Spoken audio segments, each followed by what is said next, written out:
This is a conversation with Victor Davis Hanson, a classics professor, military historian, a senior fellow at the Stanford University's Hoover Institution, and one of the most prominent advocates and supporters of Donald Trump, especially within the academic think tank world.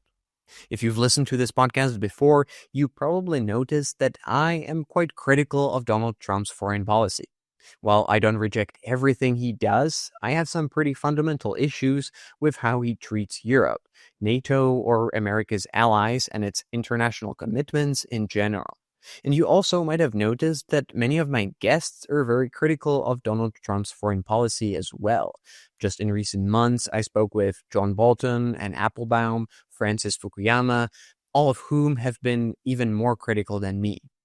However, I don't want to close myself off in my own bubble, and I think it's good to be open to ideas of people with different views, especially if they argue in good faith and if we agree on some basic values. And that's why I'm speaking with Victor today. He's a pretty staunch Trump supporter, but he also has many views that are not typically associated with Trump and MAGA. He strongly supports NATO. He's a major supporter of Ukraine in its war against Russia. He's very hawkish on Russia, and he's overall the type that many Donald Trump supporters might call a neoconservative, with views that Donald Trump himself has frequently criticized. And so we speak about how all those things go together. How does protecting the post-war liberal order go together with Trump talking about annexing Greenland and Canada? Why didn't Trump end the war in 24 hours as he promised, or whether he was naive in his plan for how to do that? How can Europe be in an alliance with a US president who doesn't believe in alliances, or why he thinks that Trump is actually the most pro-European president in US history? To clarify, I don't agree with many of the views that Victor has talked about on European or American domestic politics, but that's not what this podcast is about, and I didn't want to focus on that. And I'm still not sure whether I actually agree with anything he said. But despite that, I think that it's a fascinating conversation that I was really glad to have. And I heard a perspective that might not be the same as mine, but that I still found to be really interesting. And I hope that you'll feel the same way. This podcast and interviews like this can exist only thanks to its supporters on Patreon, to whom I'm deeply grateful, and who get a bunch of perks in return for their support, including the full ad-free version of this and other episodes, and additional bonus content. And if you want to get even more geopolitical analysis, I also write a newsletter. You can find the link in the description. And now, enjoy the conversation. So welcome to the podcast. Thank you for having me. So I wanted to talk to you because you are, I think, quite a unique person in the media academic think tank scene, because you're a lifelong conservative, and I would say one of the most prominent supporters of Donald Trump, but you also have views that are not typically associated with the MAGA movement when it comes to foreign policy. You support Ukraine, you're quite hawkish on Russia, you support US commitments to NATO, and so on. And so I wanted to understand how these things go together and what is your perspective on the US foreign policy under Trump. And just for context, I'm European, so that's sort of my perspective that I'm coming from here. And so maybe to start, let me ask you, what is your overall opinion on the foreign policy of Donald Trump's second administration so far?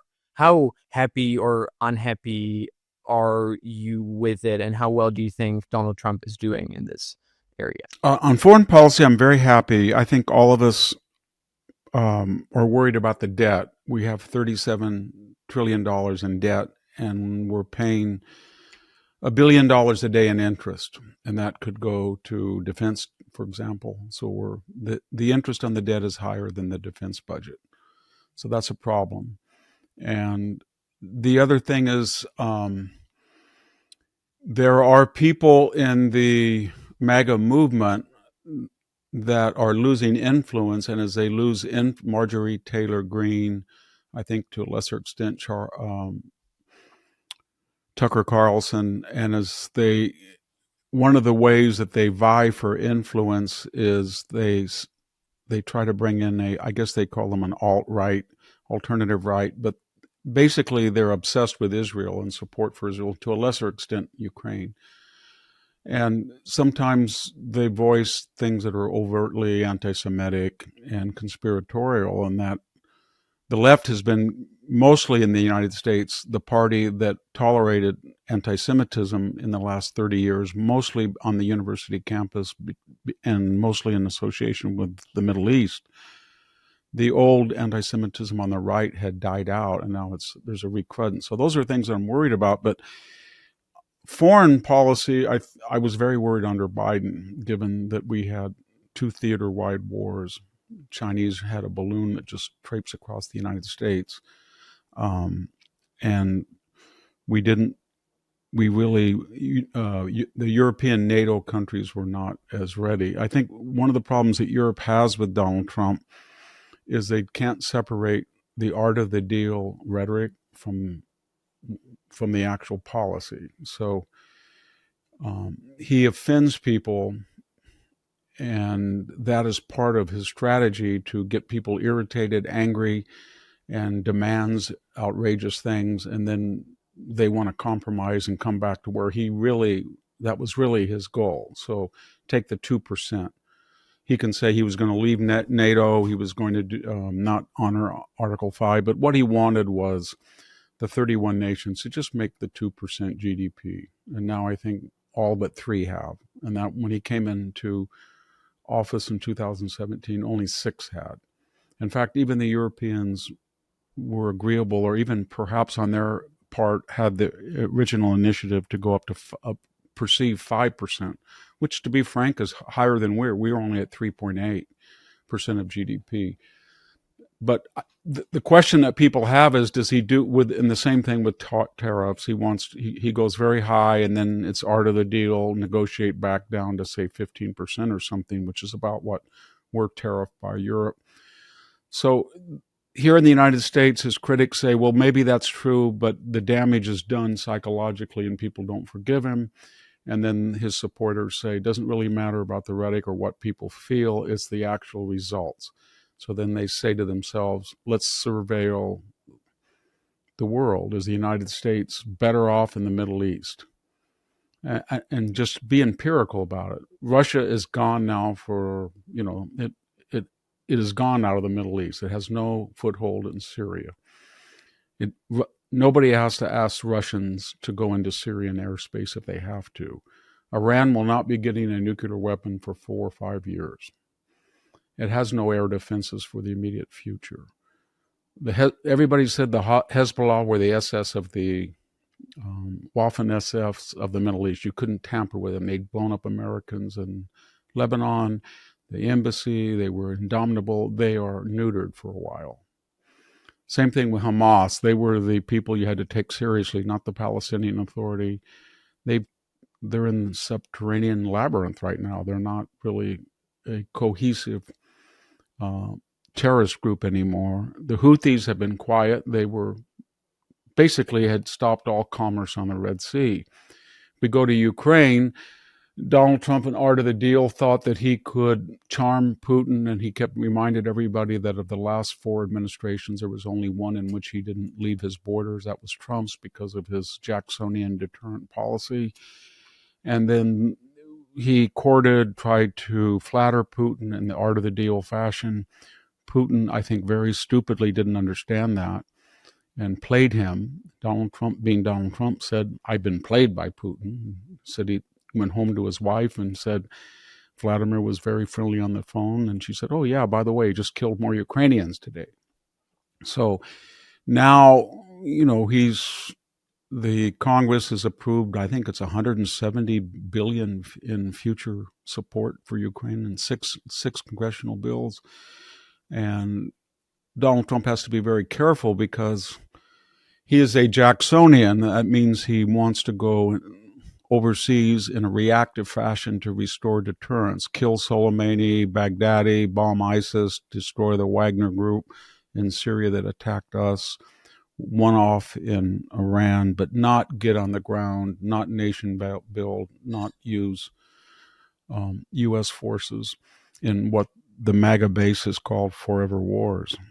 And he's been very successful at that. So the Middle East, I think, is much calmer than when he entered office. And I think he's the only president in the United States that has talked about Ukraine, our ex-president, our congressional, in terms of humanity. And I don't know whether it's because he's a builder and killing is a bad deal, but all he talks about here in the United States is this week 7,000 were killed. This is a waste of life. This makes no sense. This is crazy. And we've got to stop this killing. And nobody really gives him credit for that. But I didn't hear a peep out of Biden about the human cost. And he said the same thing about the Middle East, both about Gaza and about October 7th. So he's misunderstood, I think, and I think that's partly because of the crudity and uncouthness of his tweets and his bluntness. I think that's exactly the reason why I wanted to speak with you, to present sort of this different perspective on what he's doing. And I want to dig deeper into a lot of the different things that you've hinted on. But before that, do you think that Donald Trump actually has a coherent foreign policy vision or a plan? I spoke with John Bolton a few weeks ago on the podcast, and he said, who worked with him, and he said that Trump doesn't really have something like this, that it's just more instinctive, ad hoc decisions reacting to what happens on that day. Would you agree with that, or do you think that Donald Trump has some kind of a coherent vision or plan that he's following? No, I prefer the view of Walter Russell Mead in the Wall Street Journal. I agree with him.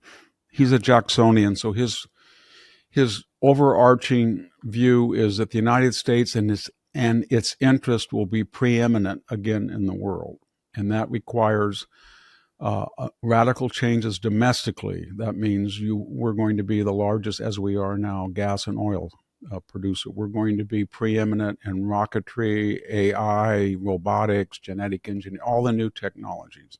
We're going to be self-sufficient in things that can hurt us, like rare earth minerals. And as part of that, countries that what he calls Western or Westernized, and this is very controversial here because of DEI and things, he feels that they have a natural affinity for the United States and vice versa. And he feels almost patronizing, they would say, but he would see as a custodian. And and so on that ground, this seems Orwellian to say that, but he is the most pro-European president we've had in a long time, far different than Barack Obama. Barack Obama, said that, on his apology tour, the West was a colonial, they were enslavers, all of that stuff. Trump feels that the United States and Europe and westernized countries in Asia, Taiwan, South Korea, Australia, the Philippines, and of course Japan, all have common interest. And he is going to build the United States back up economically and militarily, and then he wants them to do the same. And together they will have overwhelming presence in the world, and their civilization will be preeminent. It's a very unpopular, sort of eccentric 19th century view of Western civilization. But that's how. But to implement that, what Bolton might say is that he's transactional. He's not orthodox. So if somebody comes to him and says, you can't take out the Iranian nuclear facilities because that's a MAGA red line, you'll lose your base. He doesn't care. He'll say, this is in the interest of the United States and Europe, and I'm going to do it. All the European leaders say privately they want it gone. They don't say it publicly, but they want it gone. So we're going to do this. And then the other traditionalists say, well, they're going to respond and you're going to have to hit them harder. And he says, no, I'm not going to hit them harder. I'm going to call them up and say, if you're going to respond, hit gutter, and we'll get the people out, and you can have a ceremonial tit for tat, and then I'll declare you it's done with, make Iran great, all of that. No Republican would have ever done that. a Bush or a neoconservative. Nobody would have done that. But that is consistent, not as Bolton suggests, that he's just haphazard. That's consistent with this Jacksonian idea that we're going to create deterrence, we're going to punish our enemies, help our friends, promote Westernism, and avoid, if possible, by overwhelming military strength and deterrence, forever wars, nation building, the whole Afghanistan, Iraq, Vietnam syndrome. Just a quick break here. If you care about geopolitics, and I assume you do since you're listening to this, you might want to consider signing up to get my newsletter, Station Zero. Once every week or two, you'll get a free geopolitical analysis, a story, trend, or pattern of something that's really important, but that most people tend to miss. Like the one where I describe a chaotic oil war that's been going on between the US, Russia, and Saudi Arabia, that you basically never hear about, but that's quietly shaping geopolitics. If you want to sign up, just click the link in the description. And now, back to the conversation.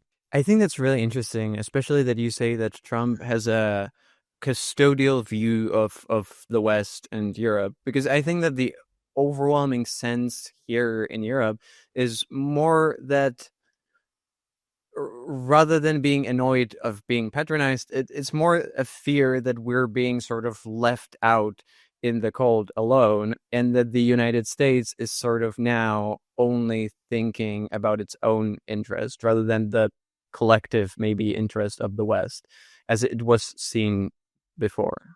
He would say, I think, well, that's only because of Europe's fault, because we're having the same struggle here in the United States with neo-socialism, the Mondani factor and things like that. And we don't want to do that, because to do that would weaken the United States. But you have more area and you have a greater population. Greater Europe is almost 500 million people.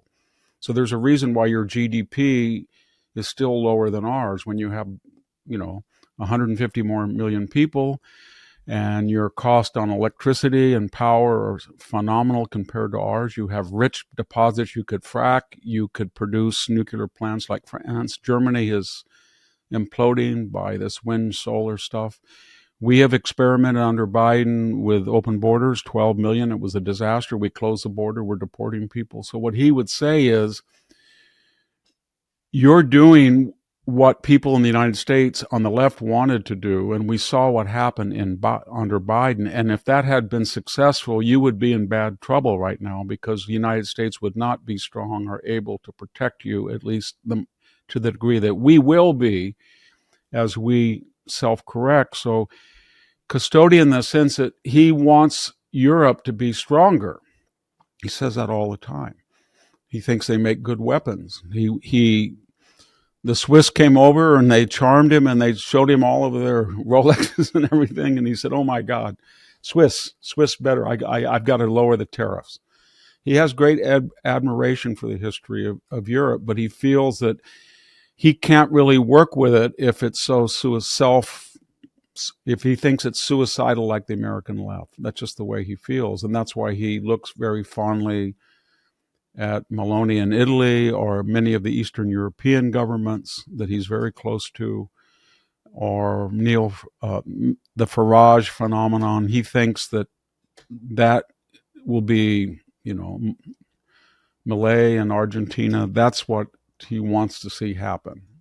And people advise him, don't get involved in the internal affairs of Europe, blah, blah, blah. But he wants to be liked by the Europeans. That might be his weakness. You can see that he's always bragging that he says he knows Sturmer's okay, and Macron called me on the cell phone, and Meloni's beautiful, and my gosh, I love Orban. I don't know why they demonize him like this. And that guy over there in Finland he's a great golfer. He's my favorite European. He talks that nonstop. I wanted to get back to Russia and Ukraine because that's sort of a big topic I want to talk about. And there, before the election and right after the election, Trump seemed very confident that he would solve the war very fast, which did not end up happening. And you've already hinted that he had sort of some kind of approach to Putin that Putin rejected. What do you think that his original plan was? And wasn't it maybe a bit naive because it sort of expected, that Russia would agree to what Trump was suggesting and would accept some kind of a compromise, and that Ukrainians would also uh, accept something that Trump would negotiate on their behalf, none of which really ended up happening. Trump came to the war with certain understandings. One, he felt that he could deal with Putin because Putin respected strength. So when they called up Trump and said that the Wagner Group is attacking an American installation, what do we do? He said, kill them all. And he did. And they killed more soldiers of Russia than during the entire period of the Cold War in one day. And so when he came in, he felt that what he had done with Soleimani and getting rid of ISIS and Putin not invade, he had mistakenly seen that as Putin respected or feared him, so he would have leverage. Then he felt that part of the problem that was prolonging the war was that Joe Biden was weak and Russia didn't fear him, and more importantly, that we had the worst combination of carrying a twig and talking loudly, the opposite of Teddy Roosevelt, speak softly and carry a club. In other words, Biden kept calling him an assassin, a tyrant, a murderer, but then he suspended arms to Ukraine. So Trump came in, and I should say a little footnote, he had a problem because the MAGA base, the extreme, the Tucker Carlson base, the Marjorie Taylor Greene, looked at Putin as a Christian Orthodox defender of Western civilization, and that Ukraine had been a part of Russia. This was an internal borders dispute. The borders had been shifting. We had this conversation in 1939. Western Ukraine, as they point out, had been Roman Catholic, Polish speaking until the Molotov-Ribbentrop Pact for 1,000 years. So their idea was this is an internal border dispute. It has no geostrategic, and so he had to deal with that. So very quickly he saw that there was a solution, and I think a lot of people talked about it. There was no way in the world that Ukraine was going to be in NATO. There was nobody had the wherewithal to force Putin out of the Crimea or the Donbas area that he had already occupied. So the question was, Trump came in and said, you know what, Putin, we may arm Ukraine to the teeth, but they're not going to be in NATO. Number two, you can go back and tell everybody that you were the first Russian leader to institutionalize the return of Crimea and Donbass. Then the sticky part came. So depending on when these negotiations were taking place, Russia was 50 to 100 miles west of the original border. So then Trump said, let's have a DMZ in a commercial zone, rare earths, all this stuff. And he thought that Putin would go for that. Then Putin could go back. But apparently he thinks now that Putin has to deal with the oligarchic class, the military class. And when he goes back and says, I got 1 million Russians killed and wounded, I bankrupt the country, I became an international pariah, I embarrassed the Russian military before the eyes of the world, I'm ostracized and alone, I may be secondary boycotted by China and India, and all I got was a DMZ. It wasn't worth it. So he's basically saying to Trump, you've got to let me get more and more. I've got to get another 100 miles, another 150. And I think Trump is saying, no, stop it where you are, and I can get peace for everybody. You can go back and tell your people what you did. Zelensky can be the hero that stopped Ukraine. The borders were shifting anyway. They gave up some land, and we're going to protect Ukraine so it won't happen again. That's what he thinks can happen. What do you think is Trump's plan now that he's sort of learned that the original idea is probably not going to be accepted by Putin? think now he's decided that the obstacle to peace was not Zelensky, who agreed to what I just talked about, essentially, but Putin. And there's only two things that one can do, three things with one can do. You can keep supplying Ukraine so it fights defensively along this long battle line and bleeds out the Russian army, and they're doing that. You can selectively or maybe comprehensively issue a secondary boycott. Trump is very scared of that because he's got a year before the midterms, and the left is hammering him about prices and affordability, even though the inflation rate is much lower than average on Biden. So he doesn't really want to get to tariff China, maybe India, for buying Russian oil. He's jawboning them, but he's trying to isolate Russia so that it cannot sell its oil in the world market. One of the things he's doing, he's increased just in 10 months, people forget that, natural gas and oil to the largest production in history of the United States. We're by far now the largest producer of gas and oil. We're pumping 14 million barrels a day.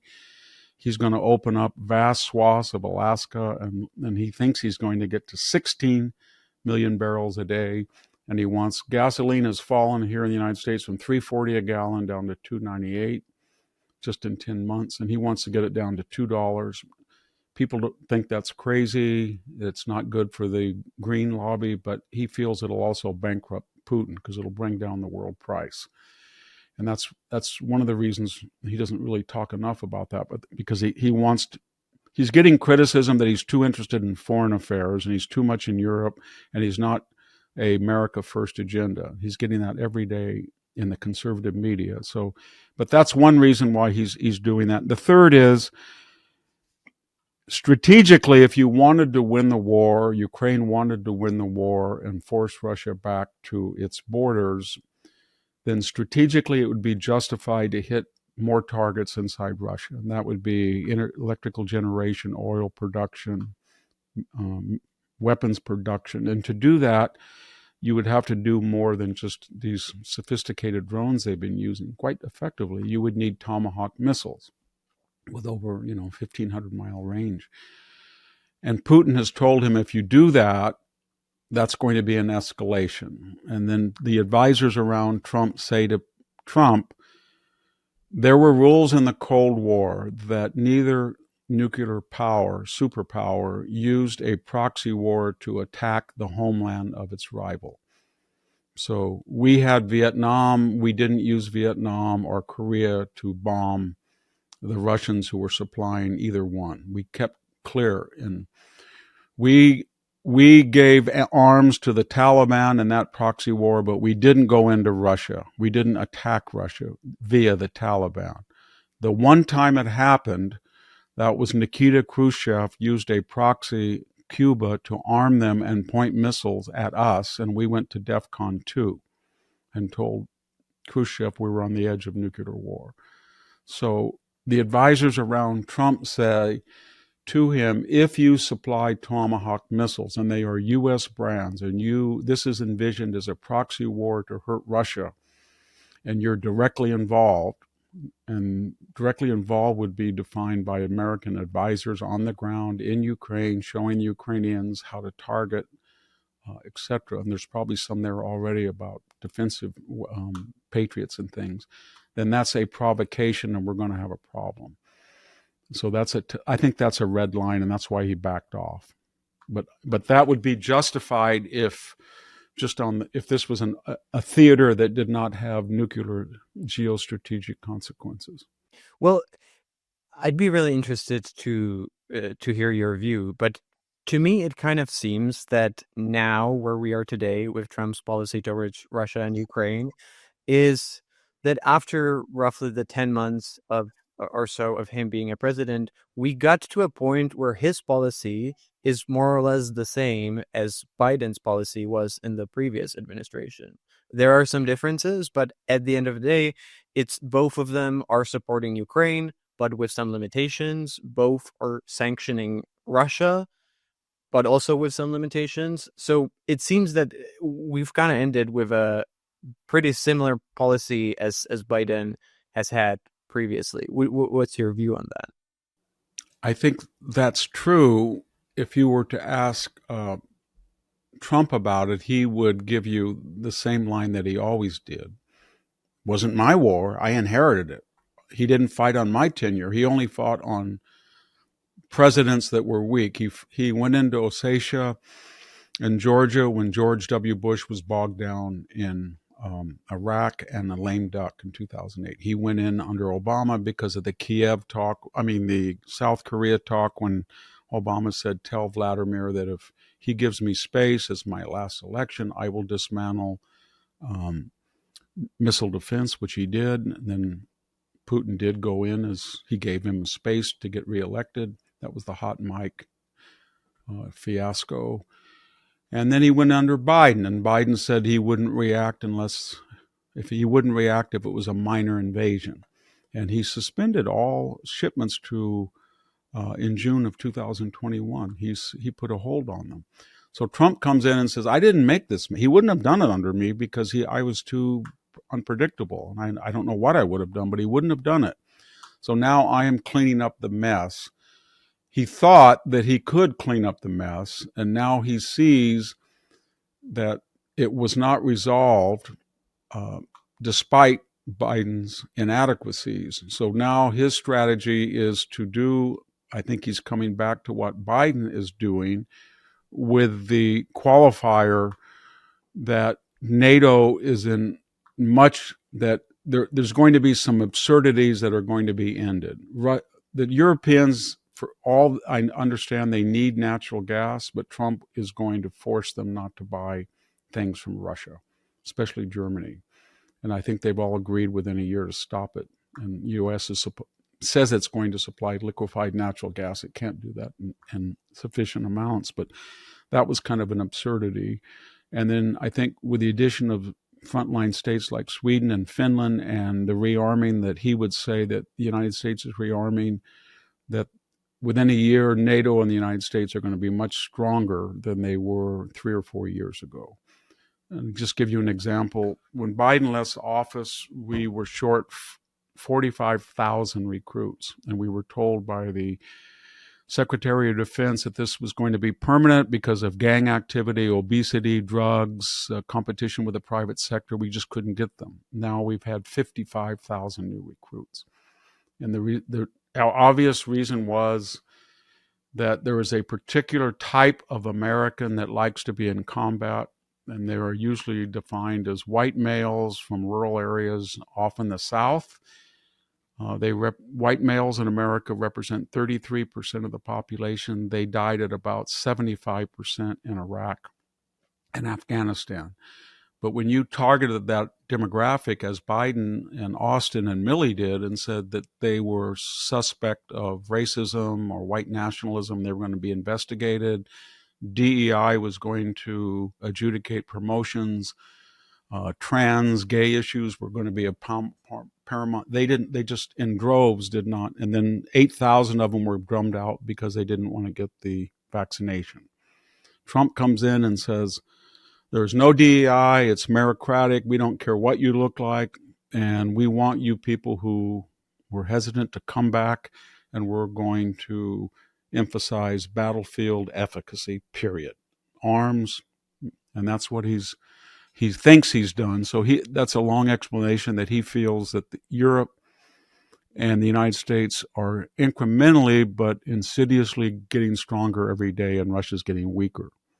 Before, it was the United States and NATO were maybe getting weaker or staying the same, and Russia was increasing, and now he thinks that Russia is being bled white and its economy is in ruins, and the world is starting to fear Trump's tariffs and things, and they're going to get in line and not buy Russian products or export to Russia like they were, at least at the same level.